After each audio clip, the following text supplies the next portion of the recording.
Biologically important GAGs. So here the GAGs is nothing but the glycosaminoglycans. So firstly we are looking at the keratin sulfate.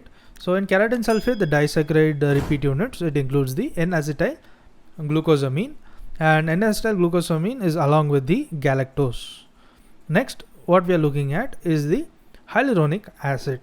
So in case of hyaluronic acid, so in case of the hyaluronic acid, the disaccharide repeat units, it involves the N-acetyl, the glucosamine, just like the keratin sulfate.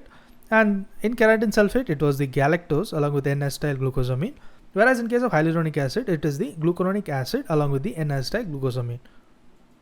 Next, we are looking at the chondroitin sulfate. In case of chondroitin sulfate, the disaccharide repeat units, it involves the N-acetyl galactosamine, and this is along with the glucuronic acid. Then looking at the dermatin sulfate. In terms of the dermatin sulfate, what we see is that the disaccharide repeat unit, dermatin sulfate, the disaccharide repeat units here, it involves the N-acetyl galactosamine along with the iduronic, N-acetyl galactosamine along with the iduronic and the glucuronic acid. Next, we move on to the heparin sulfate.